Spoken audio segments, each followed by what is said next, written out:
Okay, well, welcome back, everyone. We are here now with Chet Cooper and Leah Martirosyan, who will fill us in about Ability Magazine. Chet Cooper, he founded Ability Magazine in 1990. It has partnered with the U.S. Department of Labor's Employer Assistance and Resource Network, or EARN, the Job Accommodations Network, known to many of you as JAN, and the Department of Veterans Affairs on a variety of projects that promote the employment of people with disabilities. Some of you may know that Chet is also a recipient of the President's Community Volunteer Award for creating the Ability House program. It spearheaded the construction of universally designed homes nationwide. And very relevant to this year's KT conference theme, Chet organized and moderated the first panel at the United Nations on disability and social media that was held a couple of years ago in September 2012. He's also here with Leah Martirosyan. She's an editor and writer for Ability Magazine. She's a real leader in Ability Magazine's use of social media, which is, she uses its power of the word of mouth. Leah brings a multifaceted background to this work, she has a business degree, but she also has experience as a performer, public speaker, and I don't know if she'll share this with us today, but she is also a classical singer. So we will let you all take it away. Just one more thing, Chet and Leah have said they are really welcome your comments and questions, and so feel free to post those there in the chat pod. Okay, Chet. Hello, everyone.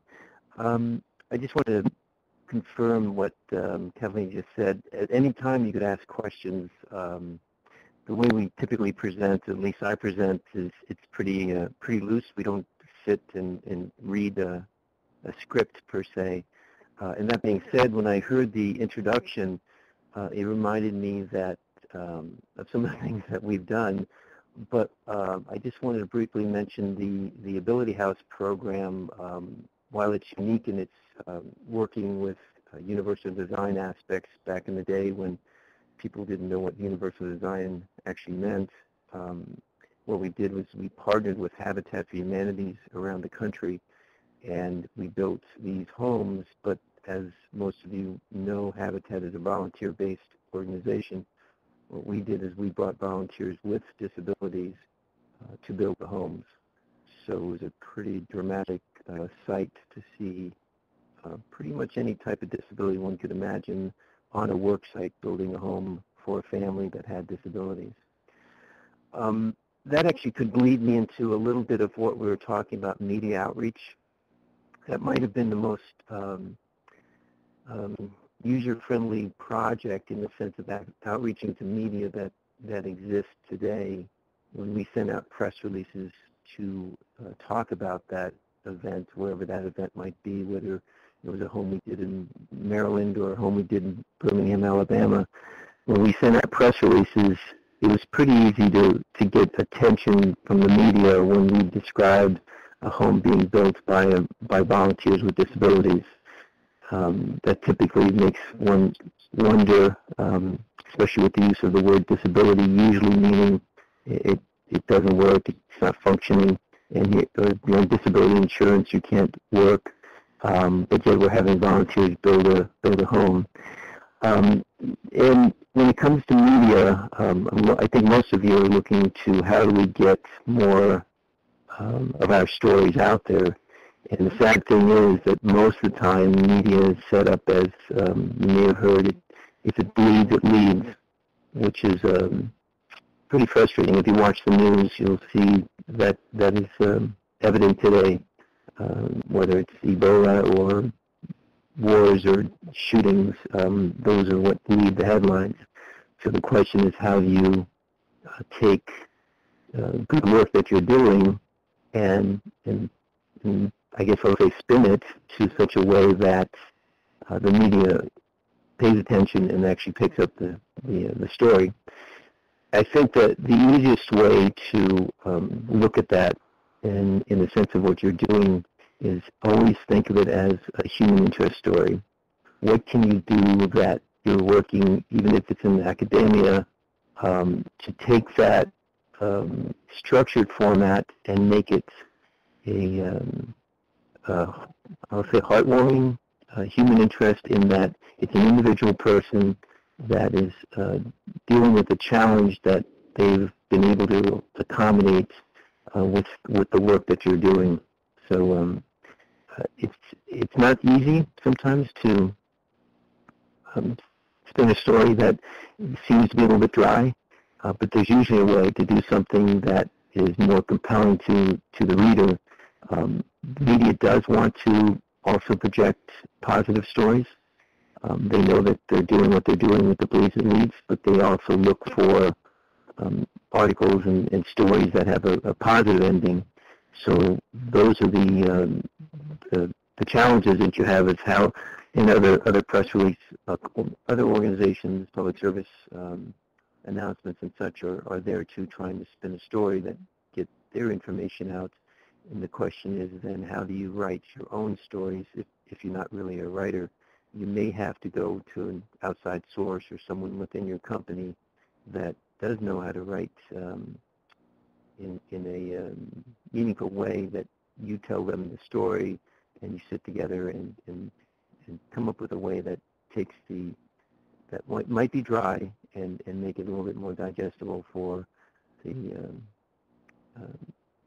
media.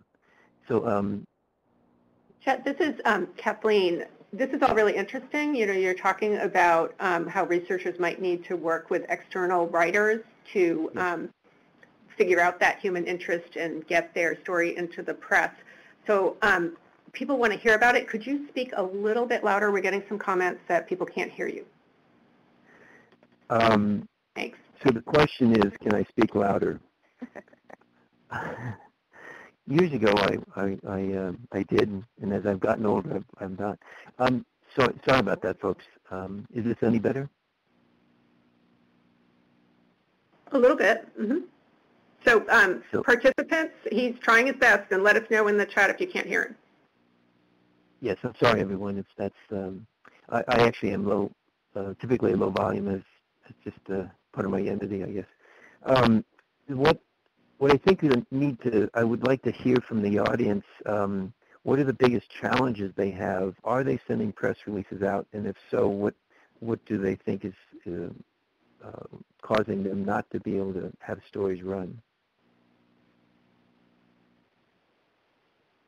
That being said, while you're putting that thought together, we will be speaking with Leah, or Leah speaking, and Leah is going to do something a little bit different. And even though she's going to be talking about social media, the core subject still has to be, the core comment here is, how do you write this?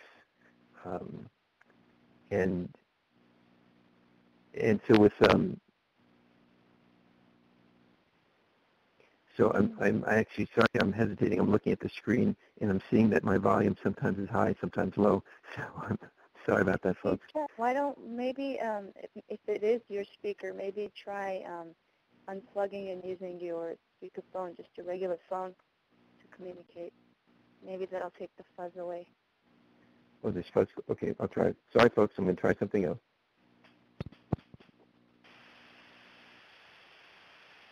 Any better? No, now there's static in the background. We did a test. We actually did a test with this, and sorry that we're having technical difficulties. I'll continue. So while they're working on that, people feel free. Also, you know, we're interested in our participants' experience using press releases. Are they as effective as they used to be, or are there better ways to communicate with the media?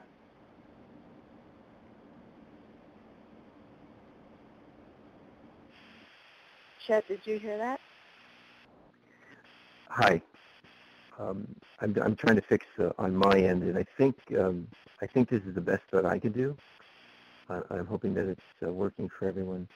So just a quick background, if we're getting our thoughts together for some questions. Ability Magazine covers all aspects of health, disability, human potential, and even to get that message across, we focus on ability. We've recently created a partnership in China with a similar type of magazine, and their approach to these issues dates back to the pity model of it's sad that they have a disability, and so please help them because they can't work, and they need your help.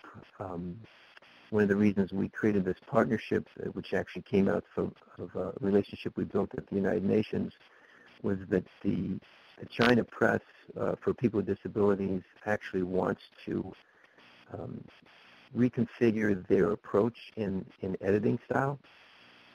They actually are and have been watching the magazine, Ability Magazine, for years, they told us when I was in Beijing. And they like the fact that we write in such a way that it's more the fabric of life, that it's a condition, it's just a human condition to have a disability. So we're swapping stories for the last couple of years now. We take some of their stories, we edit it, and they take our stories and run it in China. And it's been a really wonderful experience for both our organizations to not only learn that there's such commonality around some of these subjects on a global scale, but that they are trying their best to modify and update their views on disabilities. Another thing that we're looking to do on our website is engage with our video programs. Our video, for anyone that's going to produce any videos, if they've done anything like that, we are partnered with an organization called Amara. Amara is a great crowdsourcing vehicle, and what that does, it allows you to post your video on their system. You caption it in English, and they will help you find, or you still have to find it on yourself, but they will help you gather, once they come in, volunteers in different countries, different languages. So we have, I think, close to 250 volunteers working around the globe to caption our videos in different languages. So it gives the opportunity for people, whether they have for hard of hearing and they're in different languages, to be able to read in their language the videos that we produce, which is a wonderful resource available to, and it's amara.org is the name of that organization. Yeah. I'm looking to see if any of this has helped with the noise. I still see that there's some problems with the sound. Again, I apologize. Leah, would you like to?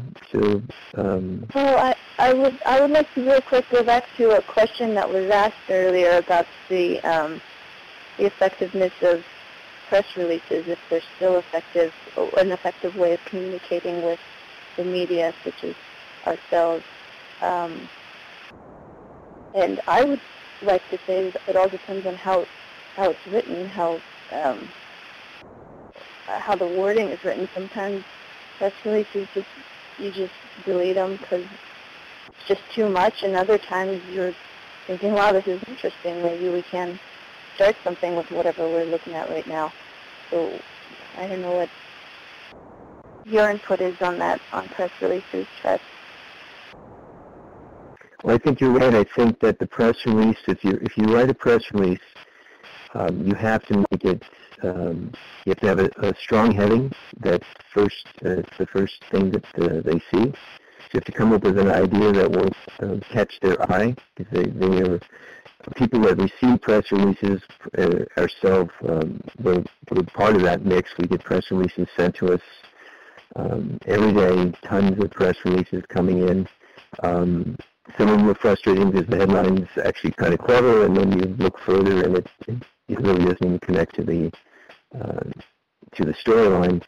But you have to come up with something that's interesting, that will catch the person's attention. And then the press release has to have something in there that has a connection to the audience that you're sending it to. So there are different outlets these days that are very tailored to different media. You don't want to send a press release to Agricultural Today if you're sending something about travel in the Middle East. It might not make any connection. So you want to be specific on where you're sending your press releases, right to that subject matter, to what they're interested in, what they're covering. So if it's about employment, then you write about employment and send to any organization that covers issues around employment. I'd be curious to see if people with that question are the people that are listening, are they sending out press releases today? Okay, I see a show of hands. You in the front. I think we have quite a few people are typing, so I think they are responding to your question. I remember when I first started public speaking, there was somebody had told me, if you're ever nervous about public speaking, just think of your audience in their underwear. And doing webinars, it makes it even more interesting to think of the audience right now. I would assume most of you are all in your offices, though, maybe with the doors closed. But yeah, if you ask some questions, we would be more than happy to respond specifically to that. We do see a lot of typing. Yes. This is Kathleen. You've made some great points about the content. If someone is going to do a press release, make sure that the content is relevant to where you're sending it, and that there is a reason for that organization or entity to be interested in it. But I think people are also wondering about how Ability Magazine, to the degree that they would rely on press releases, thinking of it from the perspective of a genre. So is this a good way for people to get that story that's relevant to you, or are you really monitoring other things more, like Bonnie Zink is noting, Twitter or other social channels, or are press releases still an important source for you? Oh, press releases are still a very important source. Actually, the social media, and that's something we could speak to as well, but I think is actually a little bit of a less, at least the people that are sending the press releases, in some sense, have vetted themselves in that they've thought about what they're going to write, know they're pitching a story that has been a proven system over the years. With the web, depending wherever you're picking up this, could be just individual venting that has not actually be part of a large organization that's really doing the work.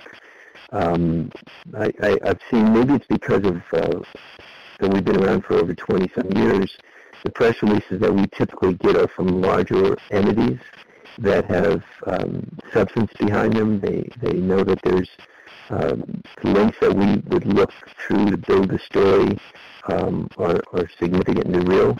Where I've seen too many times things, and this is personal, it's not necessarily the reality of everyone, but that some of the systems that are out there that are just feeding kind of a hype on and watching what's trending and then jump on that trend. And that there's really no substance between what they're saying and what they're pushing. And there's a lot, it seems like it's a lot more cluttered with marketing, advertising efforts than there are actual storylines. I still think that we probably get, when we do pick up stories, I think 80% of the stories that we're picking up come from press releases, not Twitter or other areas. Now, we will talk about our Facebook and such. We will get a lot of people feeding into that. But that's I was just going to say, believe it or not, it's much more difficult to filter through what's legitimate or not that people are trying to connect us with through social media than it is through email, for example, press releases. So I've heard from the team many times, and myself just trying to figure out, what is a legitimate story that's coming through, and what is just you pitching your favorite shoe or something. I don't know. It's getting tougher too, even with all these hashtags and everything, because you think people have done their research, but they're just clinging on to what they see other people doing. So it's a little bit more difficult, but I do think press releases are effective first for getting a good story if they're written in a good manner. And do you have a process for vetting, or how do you decide if something is just sort of product placement or something that's of genuine interest to your readers? Yeah, we go through as many channels as we can to find out where that story is coming from, Mm-hmm. Who's pushing the article, who's pushing it. Is it basically advertorial that they're trying to present, or advertising that is just mirrored in the sense of a press release? So we do a lot of work to make sure that what we're talking about is, especially if someone says we're the first or we're the only, those are red flags immediately, to see if there's something that they're just using as a hook to get our attention. So there's definitely work that has to be done before we take on an article that is suggesting that they're that novel. So I think what Leah's saying is that it just seems sometimes the resource, the information given via the social media doesn't seem to want to give up as much information as a typical press release does, with coming from at least a legitimate PR firm that does give who's behind it and histories and such, and then it's easier to dig backwards into what's going on. And someone in the chat mentioned wire services. Is that something you're monitoring? Sure. It's the wire services also push.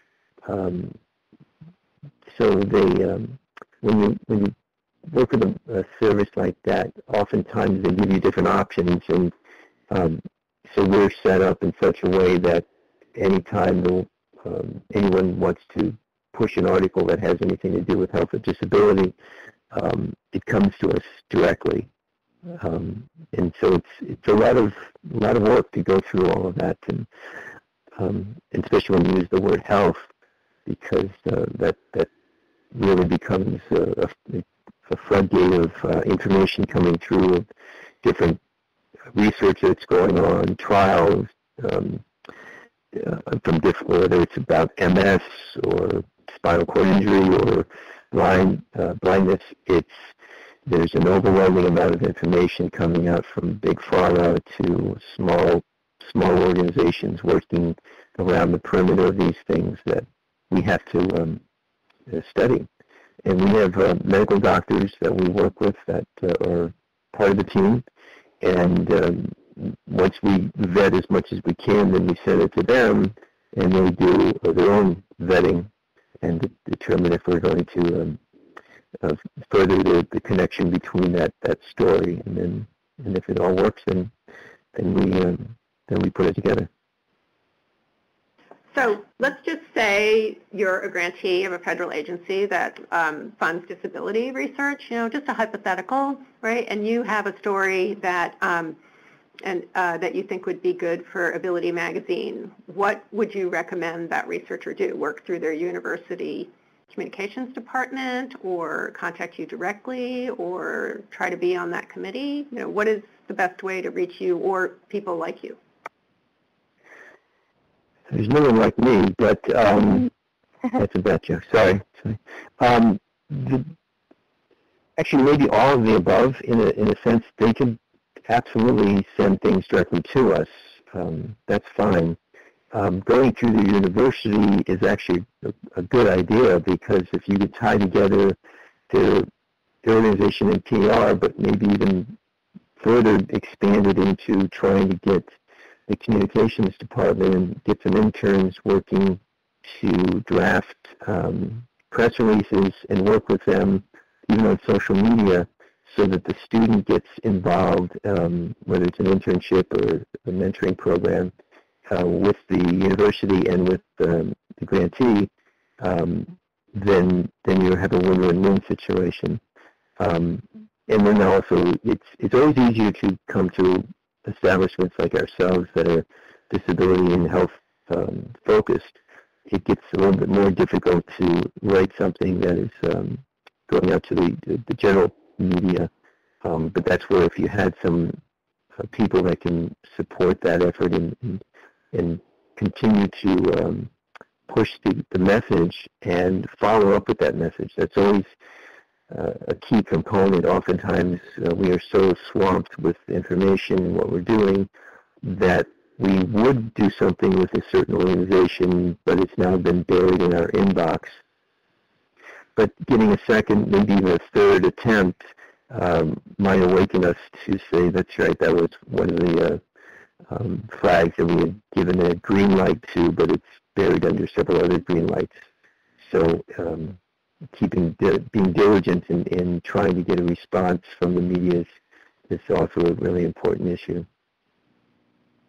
And we've talked with some previous presenters about research topics that might be of interest in the way they do that. So for a television reporter we talked to on Monday, it was really, well, now it's Ebola, next week it might be something else. And Josie Bizik is still with us. She just presented, and her magazine, New Mobility, does user surveys. So how do you know your market? How do you know what your readers might be interested with respect to research? Well, ours is a little bit more broad than New Mobility. They do a great job with issues around mobility, and so it's a bit more focused. Ours is dealing with all aspects of disability, so it's not a easy thing. Matter of fact, when Time Warner picked us up to distribute us, they did some analysis on the audience that is projected to pick up the publication and read it. Even with the wealth of analysis and the staff they have, they couldn't be specific about what's going on. So it's the comment that I typically have made over the years when people ask what are our demographics, I say we only focus on two specific demographics, and we really hone in on just the two, and that's people with disabilities and people without disabilities. So it really is it's really open, so the research could be on many different aspects of topics, whether spinal cord research. Absolutely, we have a neurosurgeon that's part of our team, but that's just one small aspect. So we have our lead medical editor is actually a psychiatrist, so anything to do with mental health issues.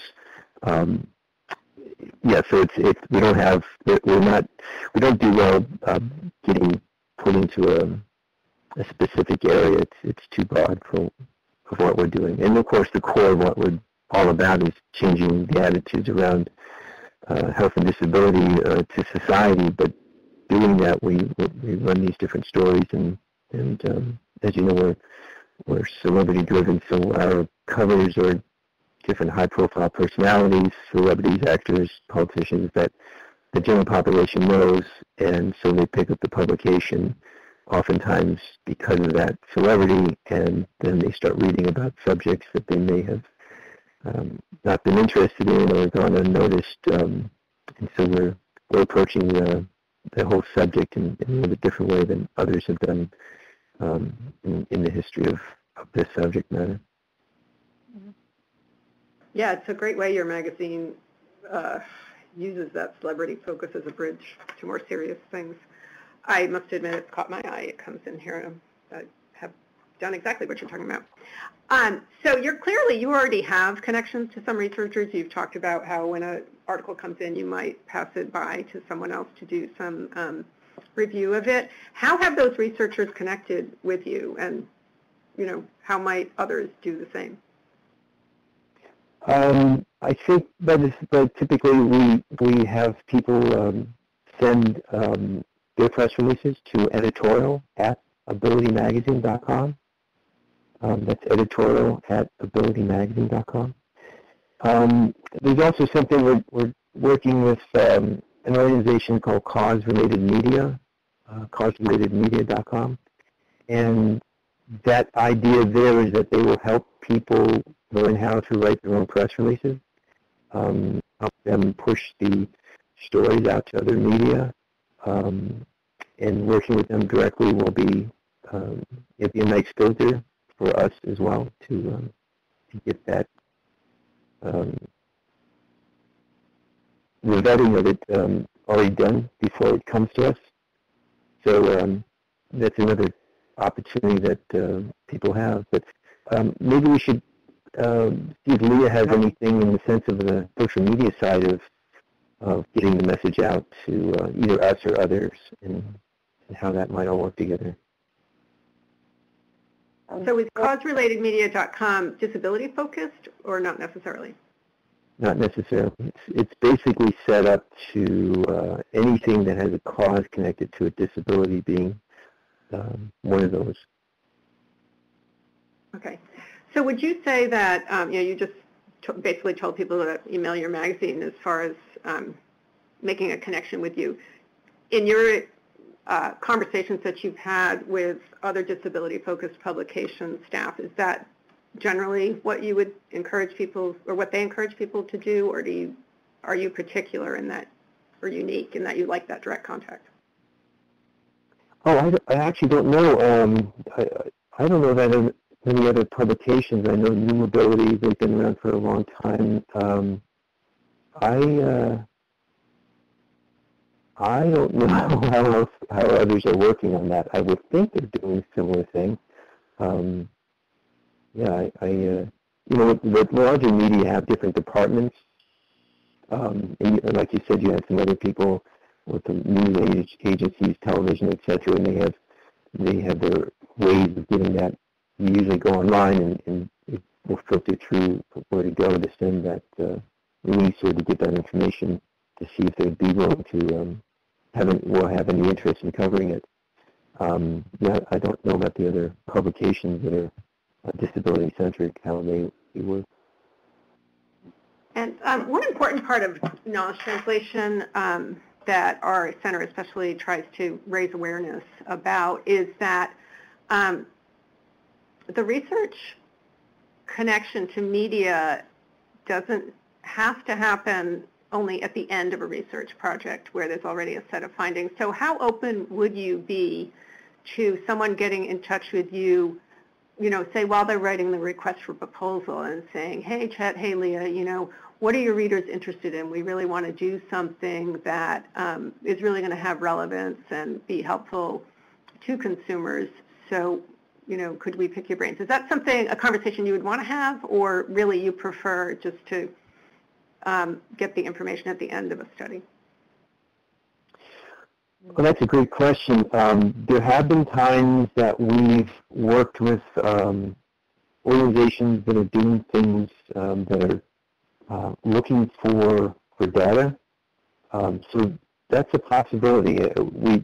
We don't do it all the time because we don't want to completely bombard our system with that kind of thing if it's not relevant. But yeah, that's absolutely a possibility to work together and try to get some, whether it's a survey or interest level on something. Yeah, so anybody that's listening, that is a possibility. Mm-hmm. Did you have something to add there, Leah? I heard a little. Yes, no, I agree. I think it's a wonderful idea to collaborate in that sense.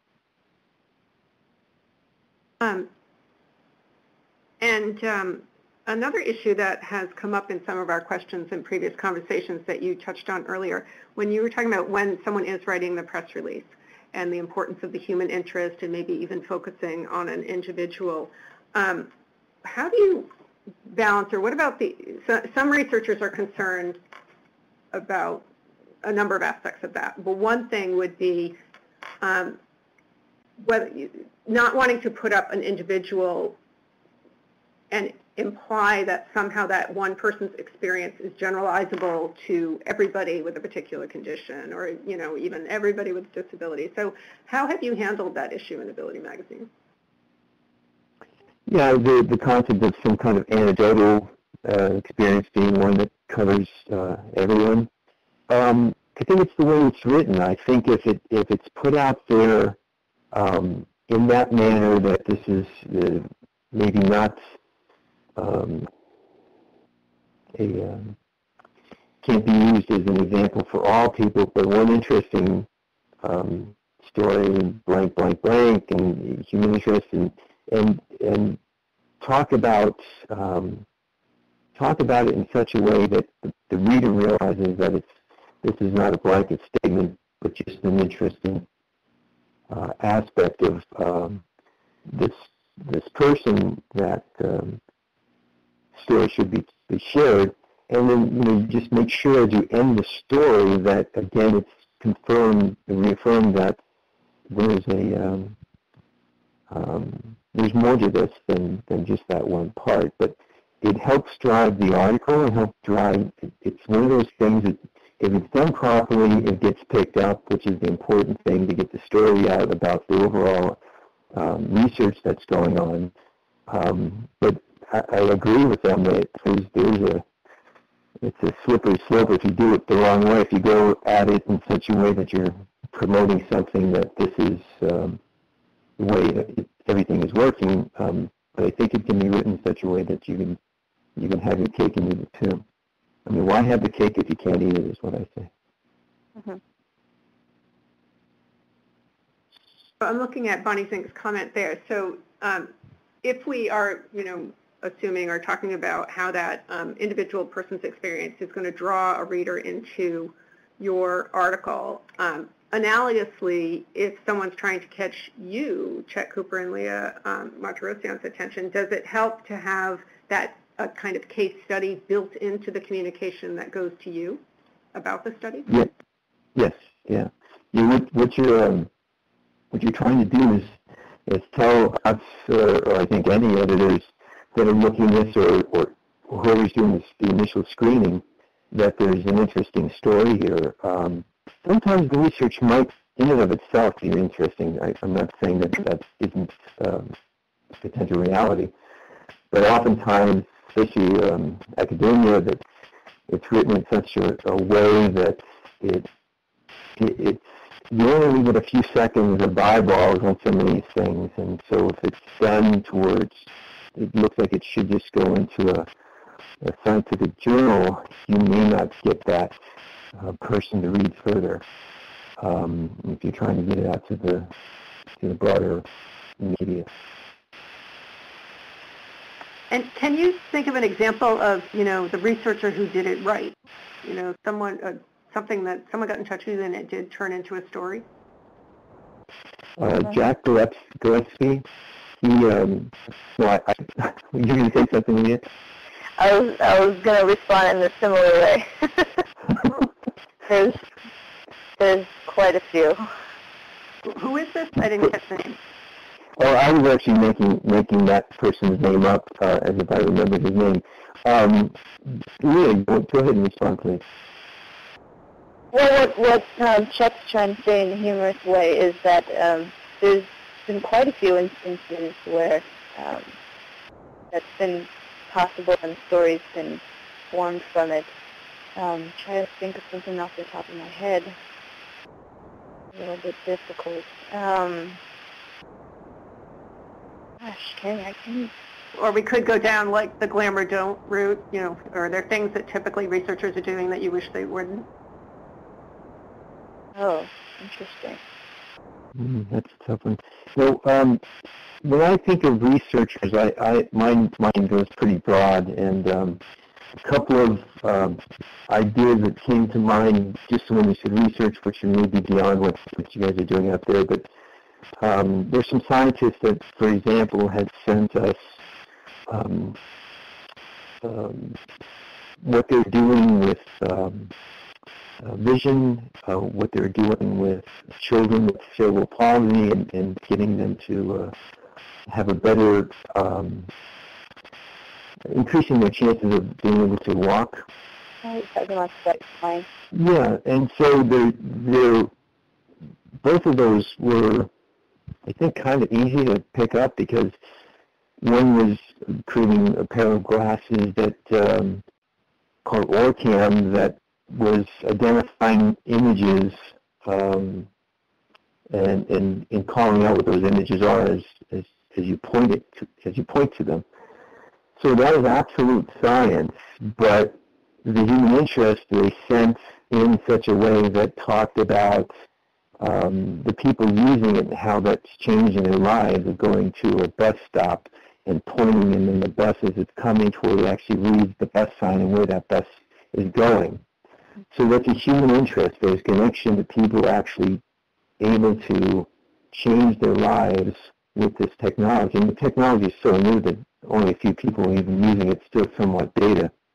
And the same with the children with CP, that the story was still in research phase, showing great evidence that these shoes that you put on the child would recondition, it was called chaos theory, it would recondition the mindset of the gait of the child and the way they were walking to walk properly with this algorithm that they had created to making the shoe correct their balance.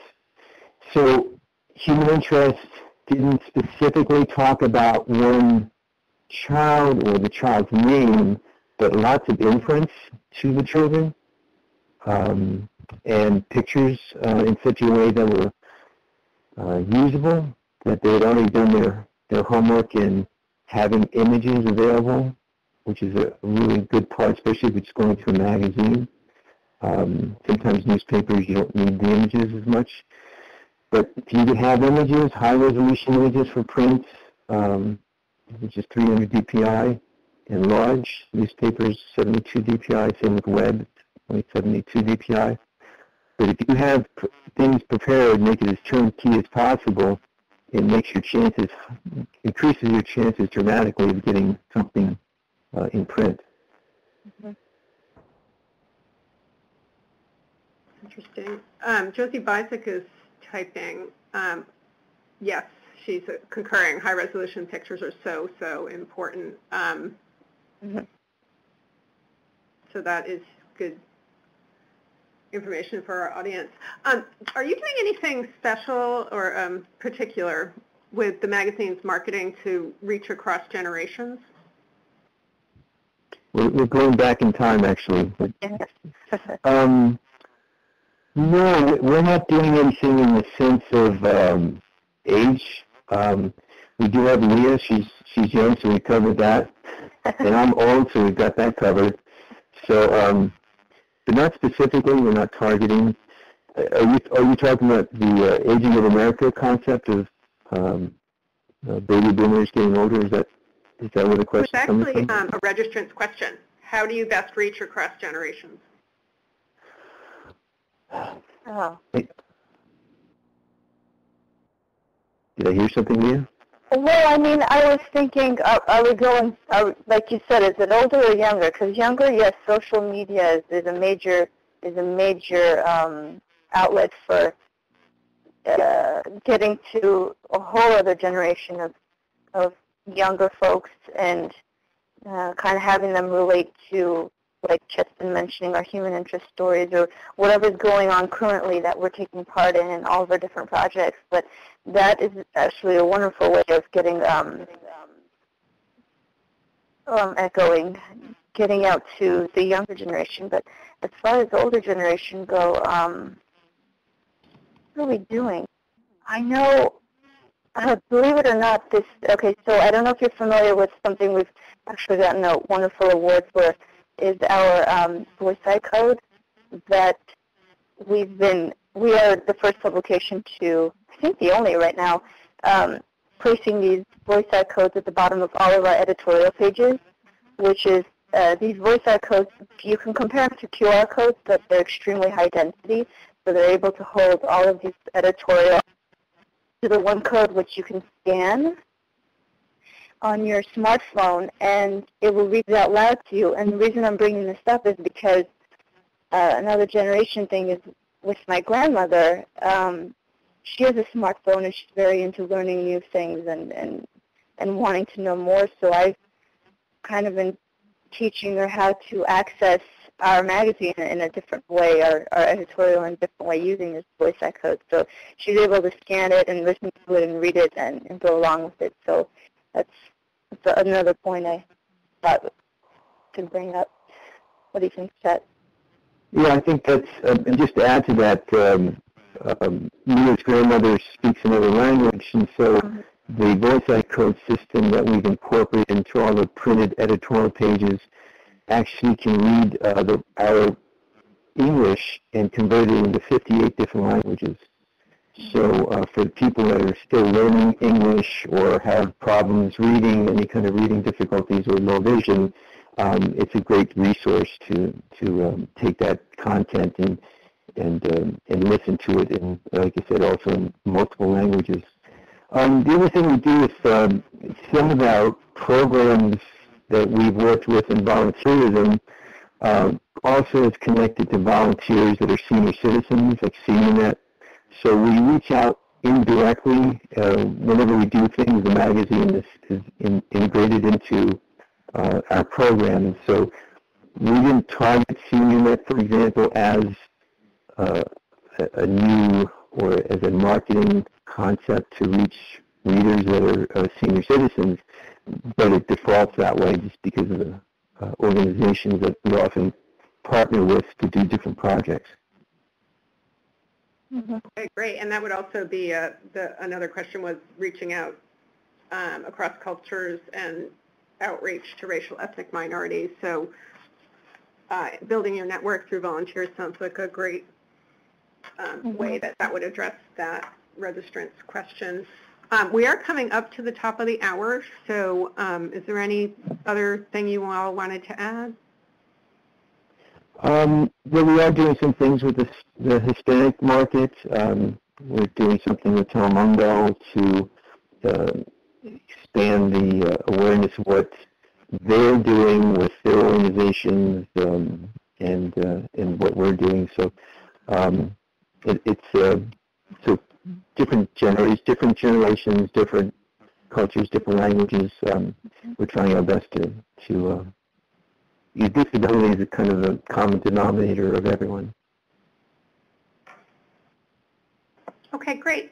We are going to take another short break and come back in about 5 or maybe a little bit more to hear from NIDR's KT Centers, a session that will be moderated by KTDR's PI, Dr. John Westbrook. First up will be Mark Harness and Kurt Johnson from the ADA KT Center.